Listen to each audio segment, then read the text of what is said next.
This is still the Ballot News Central special coverage of the Ghanaian 2024 presidential elections. It's great to have you join us at this time. Just so you know, we are live and we've been on this from the very start of the election. My name is Agyei. I'm not alone.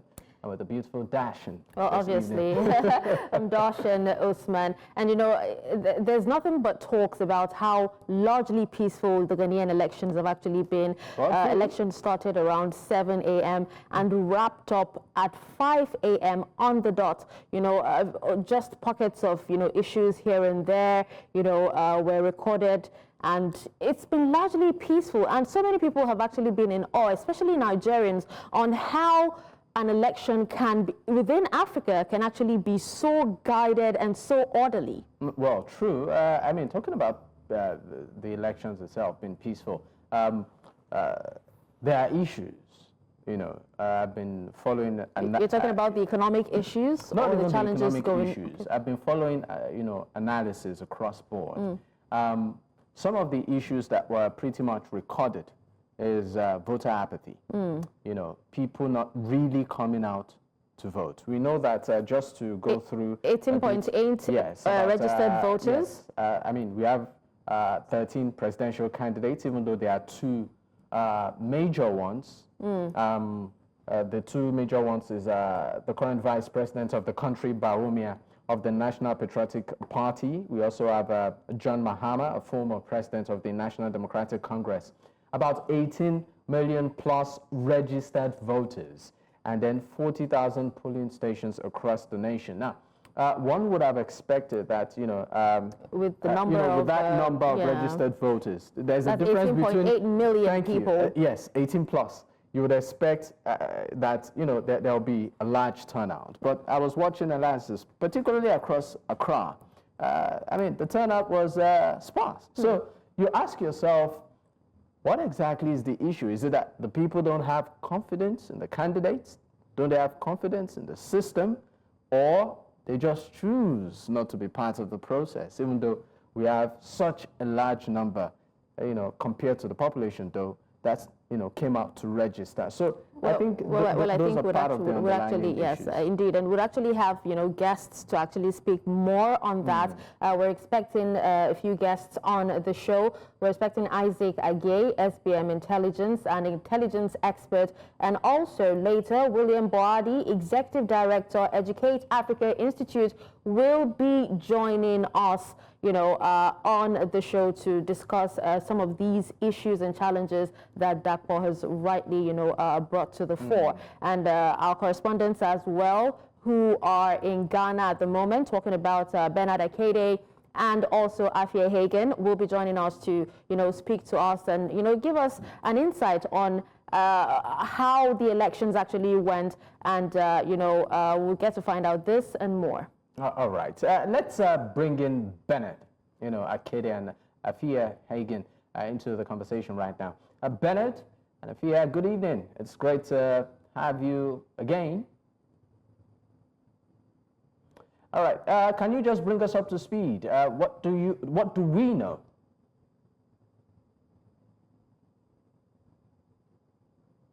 What do we know, Bernard?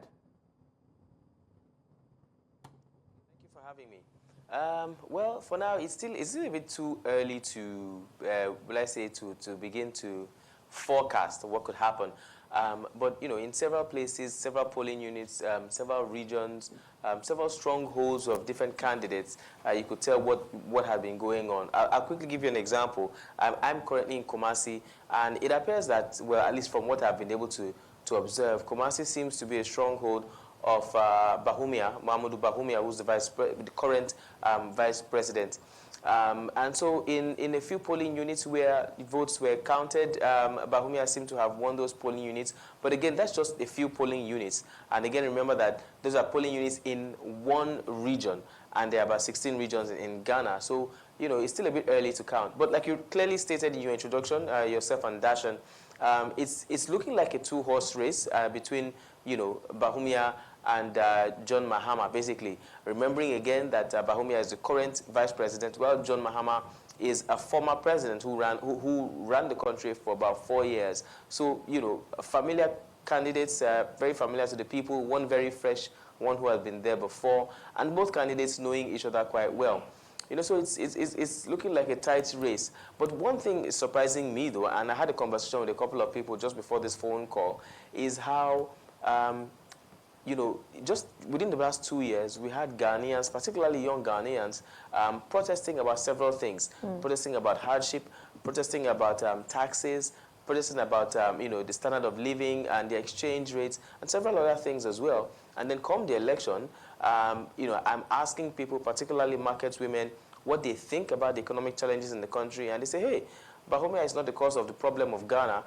It's a global phenomenon now. So many countries in the world are experiencing economic challenges, So, well, we're waiting to see what is going to happen at the end. But I think the bottom line is, regardless of who wins, Ghanaians are expecting a change. I know the word change has become too cliche in every election, but yes, Ghanaians are expecting a change, and it's a change for the better they are hoping for. So we do hope that whoever comes in will be able to give them that change that they're looking for. Well, I was actually about to ask you, what reason precisely why they were protesting. Is it that they don't have faith in the candidates, from some of these parties? And, I did speak to a few people yesterday during the conversation, and, somebody, Odalia, actually did say that, the youths seem to have hope for Nana. That's one of the independent candidates. But even at that, he didn't do too well when it comes to, rallying and, pushing for votes and everything, that he didn't really do too well. So it seemed like they had actually given up, hope on the candidates of choice. So I'm asking again, Bernard, why exactly did they go ahead to protest?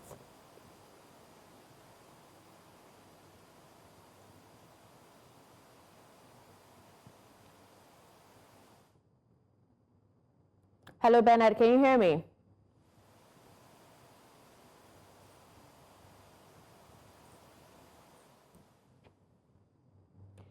All right, it looks like we are having a bit of connectivity issues with Bennett. Let's bring in Isaac Agyei. He's from SBM Intelligence into the conversation right now. Isaac, it's great to have you on the program. Well, let me start by asking your take so far from what you've observed as regards the process. Any reservations? I think the elections have been generally peaceful, except for some, incident that's happened across the northern part of the country, where we had an incident of shooting where one person has actually died and 4 persons have actually been arrested. But so far, polls have closed, and we are seeing results from polling stations. We are yet to move from polling station results to constituencies, then to regional, to national picture.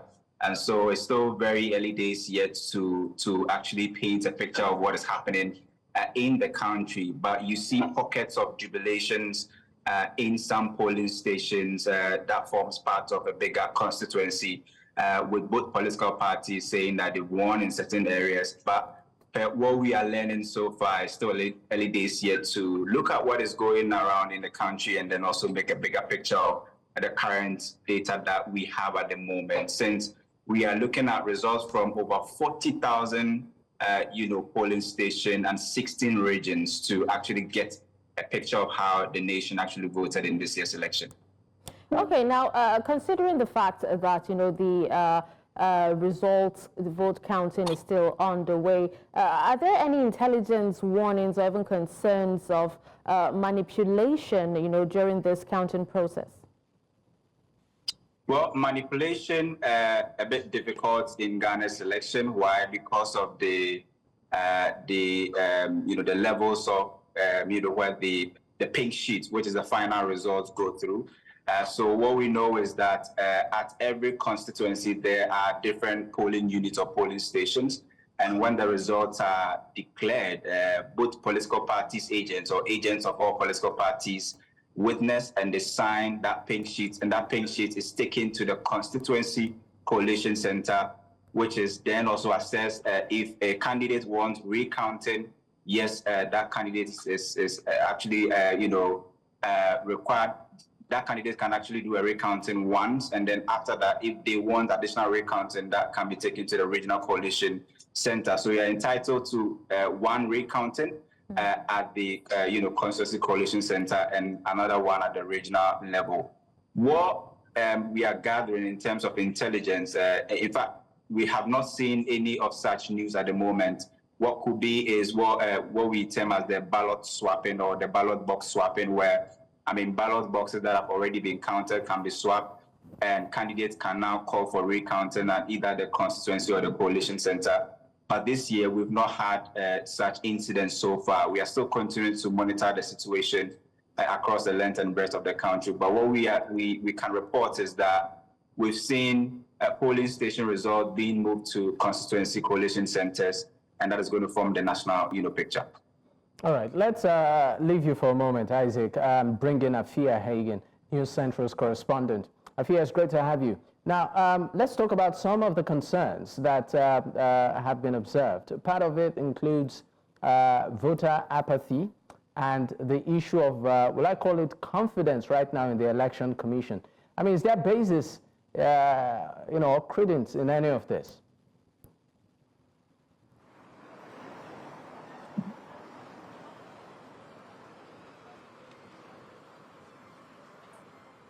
And that's a really good question. I think I'm going to address what you said about voter apathy, first of all.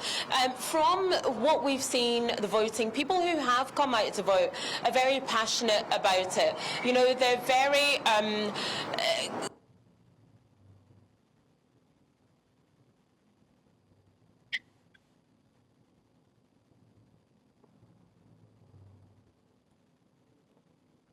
It looks like we have a bit of connectivity issues there with Afua Hagan. Coming out to vote. I've heard that from people actually.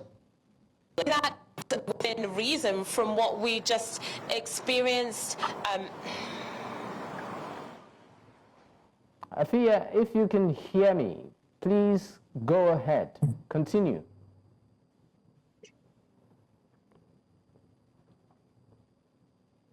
Okay, yeah, it appears like we are having a bit of connectivity issues with Afua. Bernard, if, of course, you can hear me, I would like to direct that question to you. The issue of voter apathy and concerns as regards the, what I call it, area of confidence in the Electoral Commission. All right, I think Afua was just before, before she had that would I say connectivity issue. She was trying to explain some kind of incident that took place just where she was earlier. I think some kind of, would I say, light violence. I'm hoping we can get her back so she can, run through that again. But concerning voter apathy, I'm waiting to hear, the actual numbers of people who came out to cast their votes, and here's why. In Kumasi here where I was, I did get to see a good number of persons come out to cast their vote. One particular polling unit where I visited, I think they had about 700 voters who came out to vote, or 700 plus registered voters, I beg your pardon. And of those over 700, they had over 400 people who actually came to cast their vote, which isn't so bad, which is about, say, maybe 60%. If you have that across all the polling units in Kumasi, that's a bit above average, which isn't so bad at all. But then again, like I said, let's wait to hear what the figures are like eventually. Also, it may be a bit difficult to tell by just face value, because unlike last 4 years, like what some of the people who came out to vote did say, where they had just 2 polling units or polling stations in a particular area, so you would see long queues, and face value, you'll be able to tell, oh, maybe a lot of people came out here to vote or not. But in this case, there were multiple polling units, right? So rather than have long queues, you have people come in and cast their votes and go away as quickly as they possibly can. So you may not be able to tell at once how many people have come out to vote here. But then again, voter apathy is something that has been a cause for concern in many African countries that have gone to the polls in the last 2 or maybe even 3 years, including, you know, Nigeria. Now, moving away from that and going to the Electoral Commission, like you did mention, first of all, some people gave credit to the Electoral Commission for movement of materials and movement of electoral officials. Voting started very, very early in most of the polling units I visited in Kumasi. It was supposed to start by 7, and truly at 7 on the dot, in most places, voting did commence. As a matter of fact, some of the people who I met said that electoral officials came with the materials before 7 just so that they could ensure that they start early. You know, and then starting early would eventually lead to closing, well, wrapping up early, if you like. Now, one other thing that I noticed is, as was stated, once it is 5 p.m., voting stops. However, if there are still people on the queue, those people will be able to cast their vote. But once it's 5 p.m., nobody else will be allowed to join the queue. And I think I saw that firsthand in one of the polling stations I went to. As a matter of fact, the last one I was at. Because of the long time given, 7 a.m. to 5 p.m., and because of the multiple polling stations, you know, a lot of people were able to come and cast their votes. And I think that caused some kind of laxity in some particular voters, because up until 4:55 p.m., some people were just strolling in. And then after 5 p.m., somebody wanted to get angry that he wasn't allowed to cast his vote. But the rule is clear. Once it's 5 p.m., if you're not there, you haven't cast your vote, there's nothing that can happen. So you may want to say that in those areas, the Electoral Commission may be given a pass mark. But now we are moving into counting, collation, and transportation of the electoral materials. This is the more critical part for the Electoral Commission. So let's see how they are going to perform. We know that in some countries, transfer of results from the votes didn't go so well, and the Electoral Commission had huge blame to take for that. But in this case, let's see what happens. Okay, now let's not forget that we also have Isaac Agyei, you know, on standby with us. But Afua, Bennett just mentioned that, you know, the collation and, you know, transportation process is actually still going on. How free, fair, and credible would you say the process has been so far?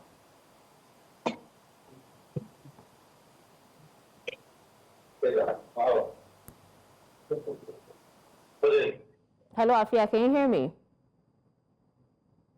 People really do feel that they have been able to vote in the way that they have wanted to.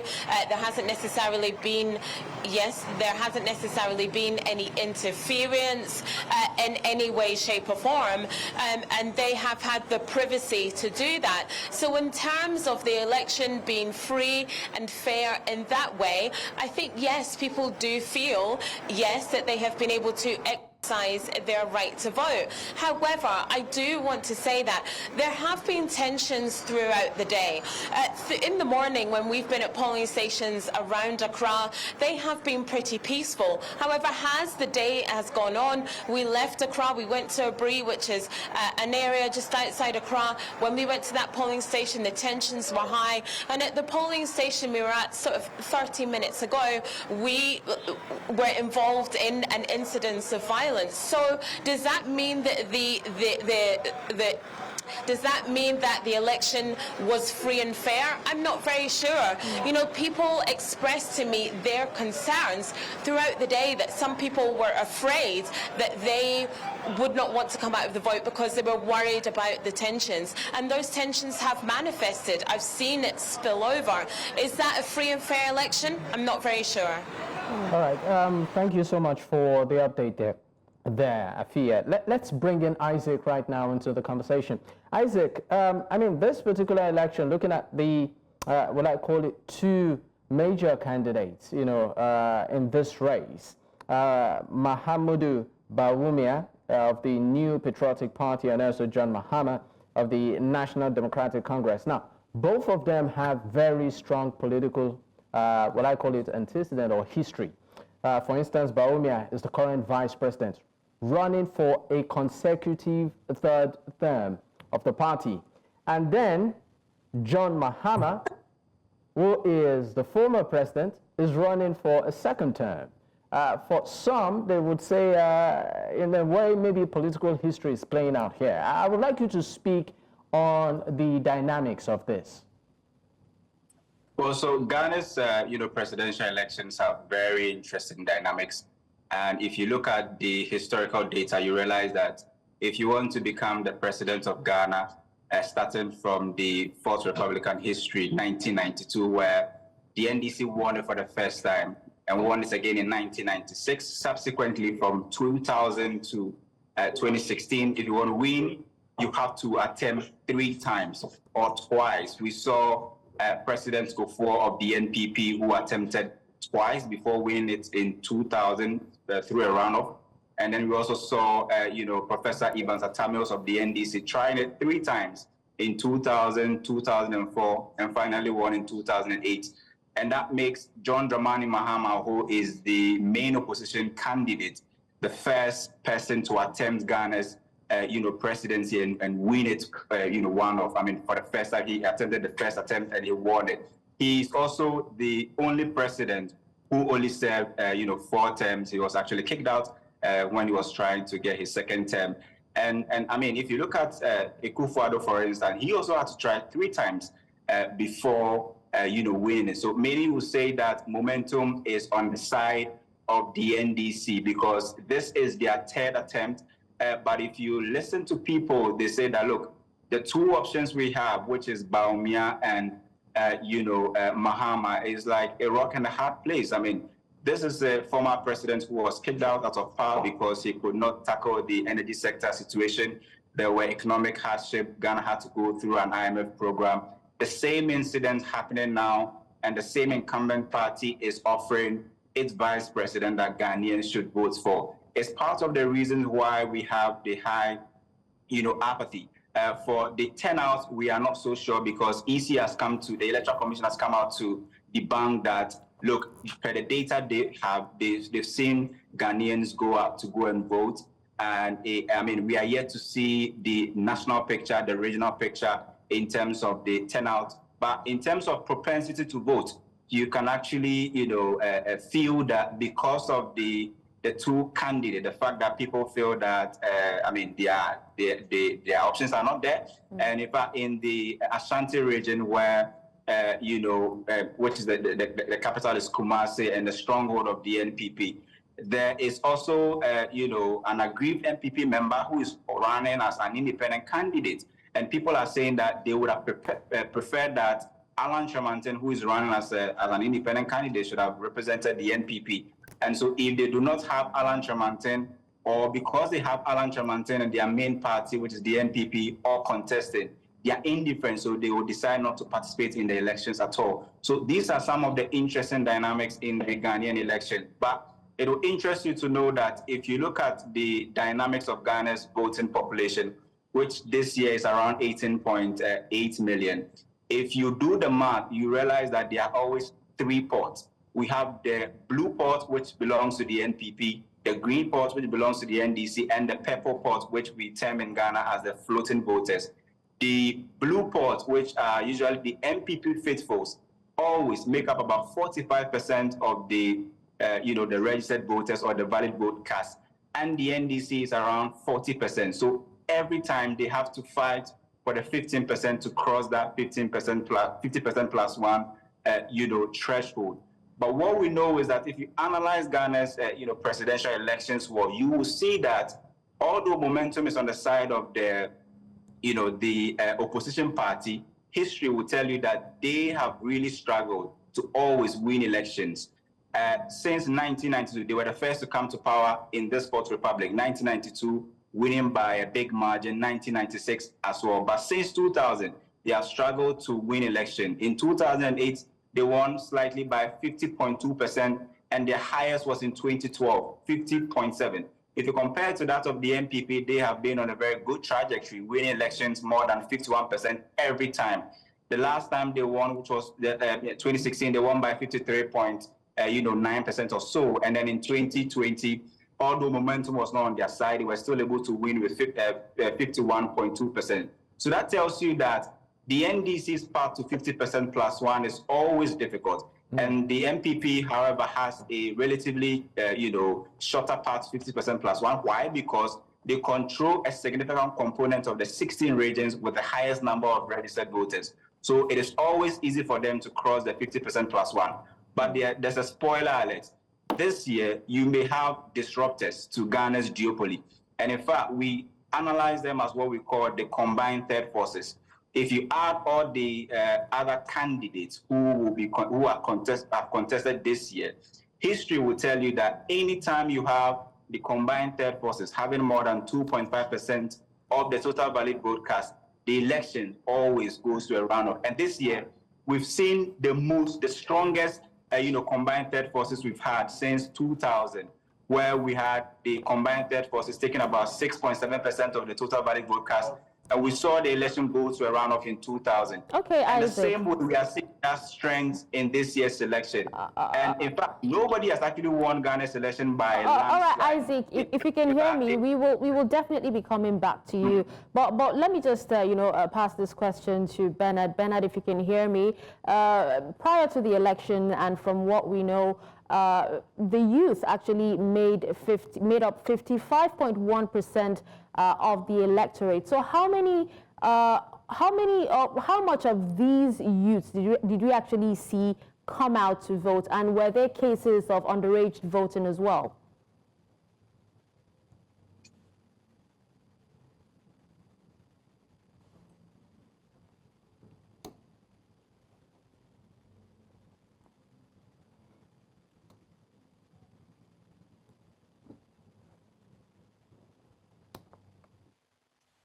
Can't hear you. Bennett, we seem to have an issue with your audio. Let's pass that particular question to Afua. We'll come back to you, Bennett.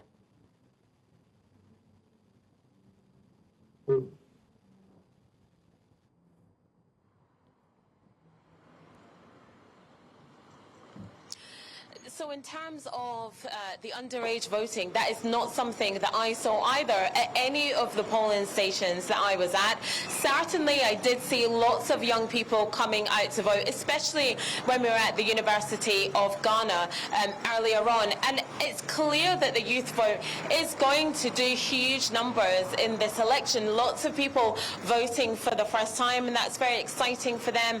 And remember, we do have Cheddar, the candidate that has galvanized the youth vote, that kind of voice of the youth, trying to get young people together.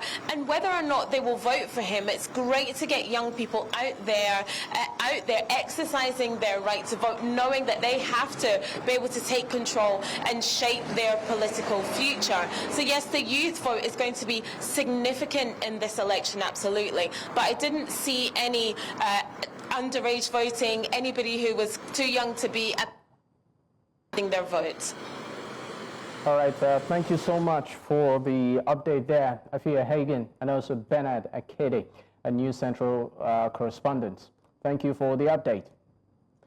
And at this point, we'll go on a quick break. When we return, of course, the show continues. Stay with us.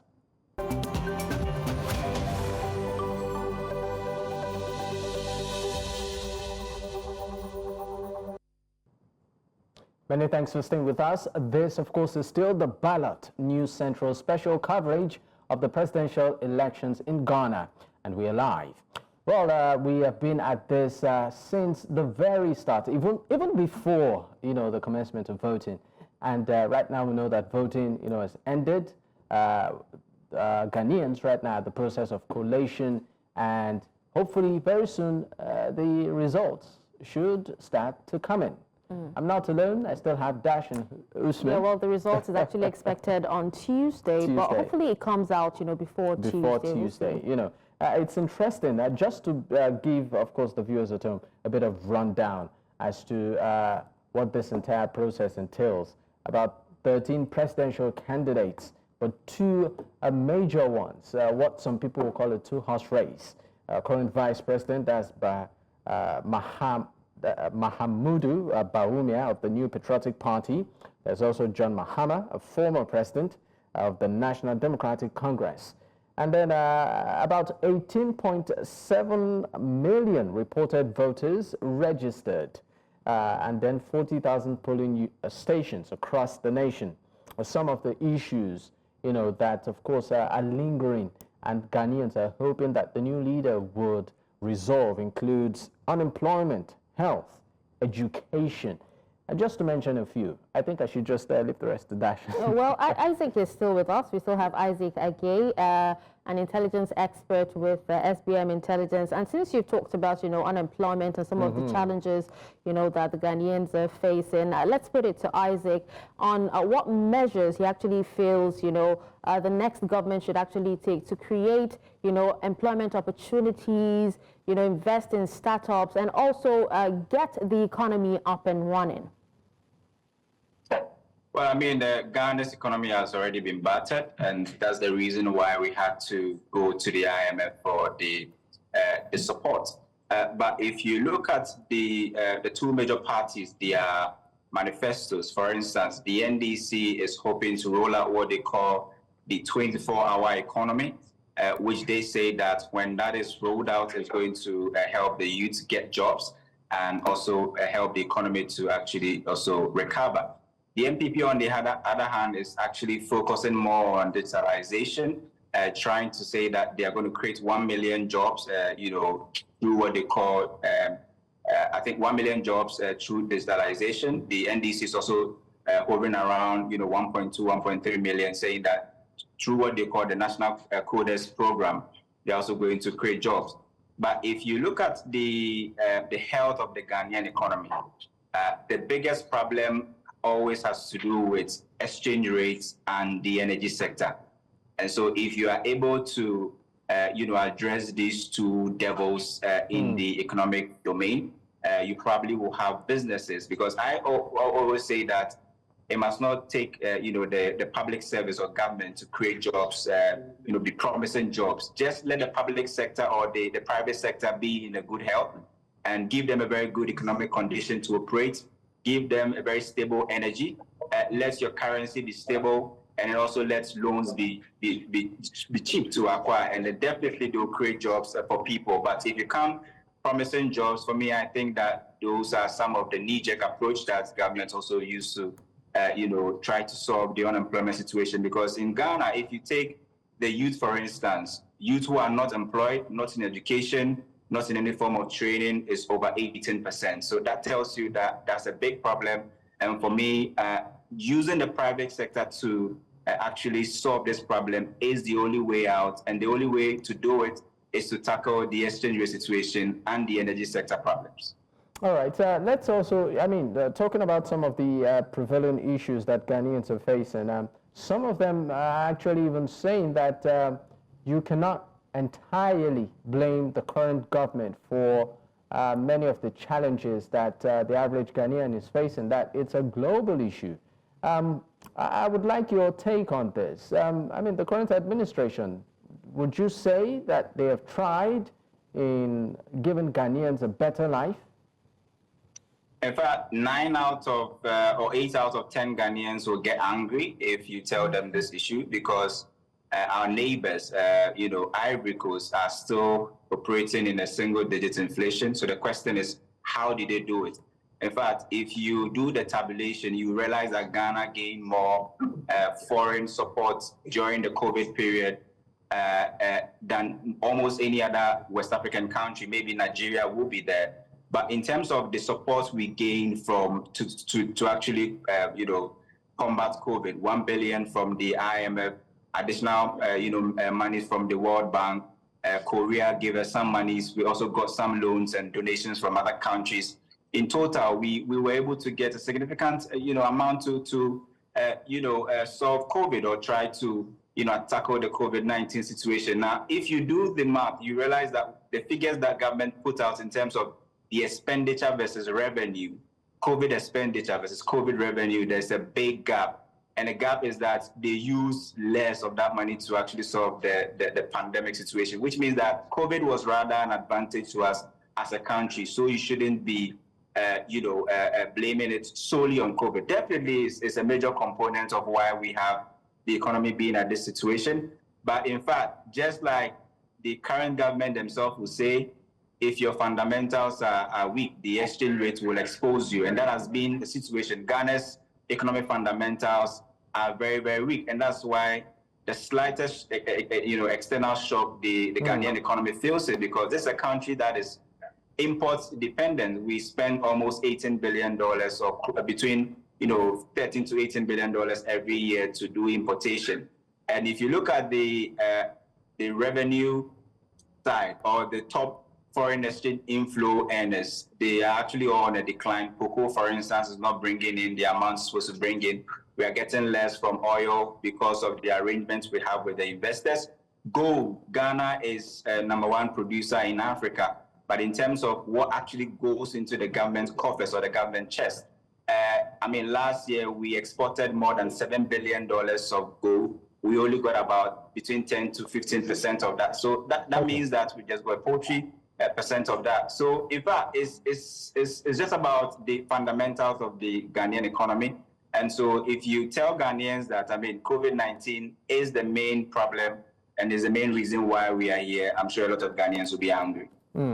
Okay, so what about, the impact of artisanal miners or even illegal gold miners, to, the economy? In fact, that is not really recorded in terms of gold that comes from what in Ghana they call galamsey activities, or illegal mining. But in terms of the artisanal mining or small-scale mining, it's been the main backbone of the Ghanaian economy at the moment, because the government is running a program called the Gold for Oil Deal, which is supposed to tackle two things: make fuel prices stable, and then also help, solve the exchange rate situation. The Gold for Oil Deal was very simple. Ghana will have the first right of refusal to all the gold that is actually mined in the country, and in fact, they pay those who have, who are in possession of the gold in the prevailing, Bloomberg rate. Now, the problem is that it was supposed to solve two things: the exchange rate and fuel prices. For fuel prices, we must say that relatively it's been able to do that. But another challenge has been that the Gold for Oil Deal has rather, become a problem to the exchange rate situation. This is because when, people who have access to gold or have gold in their possession want to go to the international market, buy and get dollars, and store have it as a store of value. Now government is asking them to sell it to, the Bank of Ghana. What it means is that when you sell the gold to the Bank of Ghana, they will quote the price in dollars, but they'll pay you in cedis. Essentially, that means that if those who have the access to the gold are paid in cedis, they will use that cedis they have to go and chase after the few dollars that are available in the system. So in essence, the Gold for Oil Deal helped with the fuel side. But in terms of the exchange rate situation, I think that it failed. And definitely, the artisanal mining or the small-scale miners have actually helped the country in these difficult times. But with the Gold for Oil Deal, it takes a lot of the advantage that maybe we could have gotten from that sector. Okay, before we let you go, Isaac, let's talk about security right now. Do you envisage any, well, I call it security concerns should the results be announced?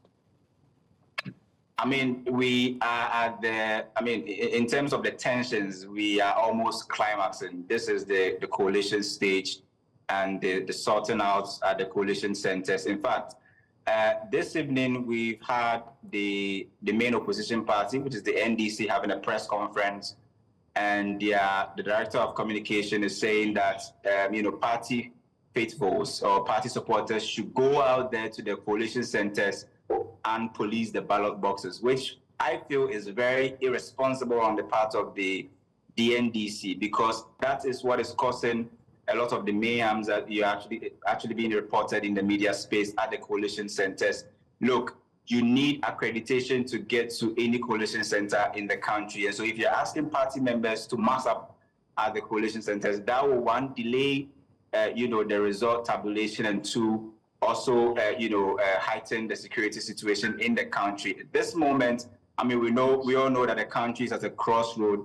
The the opposition feels that they have the momentum, but I feel that that statement from the NDC was very irresponsible. And per my estimation, looking at the current reports we've studied from the media report, that tells you that, I mean, it could go either ways in terms of the security situation. But once the police is able to get that under control, are able to man the coalition centers, and the tabulation goes on smoothly, I think that by Monday or by Tuesday, we should have the various results, trickling in, and then the final results, and who has won, I mean, will be known. But, I mean, it's still early days yet, but what I estimate is that looking at how tight and, competitive this year's election is, you can never rule out any form of, security incidents across the length and breadth of the country. How do you think, in 30 seconds, it's okay to call him outgoing president right now, Akufo-Addo will be remembered? Well, I mean, first of all, he will be remembered as the man who introduced the free SHS program, I mean, the free senior high school program. Again, he will also be remembered as the man who took pensioners, investments and gave them haircuts. Also, he will be remembered as the man who heaped on Ghana a lot of nuisance taxes. He will also be remembered as the man who, also in terms of development, I mean, introduced the Agenda 111 hospitals, building hospitals in 111, constituencies across the length and breadth of the country. He will also be remembered as the man who also built a lot of interchanges. So it's a cocktail of remembrance, I mean, a list in terms of how you want to tackle it, but it will be a mixture of both good and bad. Okay, so just before, we let you go, in just 1 minute, you are talking about, remembering the outgoing president. Now, in 2022, Ghana's finances, severely depleted, which actually led to an IMF bailout. Now, what lessons, would you advise the incoming government to actually learn, from what happened when that's in 2022 to avoid such fiscal crisis from happening again? First of all, both NPP and NDC are promising tax cuts. And I would say that they should stay away from that, because if you look at the fiscal burden ahead, starting 2025, if you look at our debt servicing obligation at the Eurobond space alone, that's averaging around $850 million in terms of debt servicing obligation. We've not even added bilateral. We've not even added other commercial loans. And so I would say that they should stay away from promising tax cuts. They've already done that, but I mean, I don't know how they are going to convince Ghanaians, or I don't know how they are going to find alternatives to make sure that those tax cut promises that they actually put in their manifestos is actually brought to light. And then also the energy sector. Ghana's energy sector is a debt-making machine. If you want the Ghanaian economy to be on a good trajectory, it is one sector that you need to really tackle. At the moment, you can't have a country like Ghana and 64% of its energy mix is from thermal, which means that every year the country has to cough up about between $1 to $2 billion to buy gas. How are we going to sustain that? If you want to have a very good economy, find ways and means to diversify the energy sector. I mean, one that maybe depends a lot, sometimes possibly on solar, hydro, and then you can bring in the thermal. So the energy sector, which has become a debt-making machine, possibly anyone who becomes president should actually look at that. But for me, the biggest is the tax cut promises, which I believe that, it may not be possible looking at the revenue, target that we have under the current IMF program. All right, thank you so much for your time on the program. Agyei is from SBM Intelligence. Once again, thank you for your time. Thank you. You're welcome. All right, great. And this, of course, is where we draw the curtains. Definitely News Central will still keep tabs with the ongoings in Ghana, as they, of course, they're already at the polls anyway, await the final results from the presidential elections. Well, all we can say is We wish Ghana all the best, and we will be with them every step of the way. Thank you so much. I remain Dawson Usman. And I remain Dakwo Agyei. Of course, stay with us at News Central.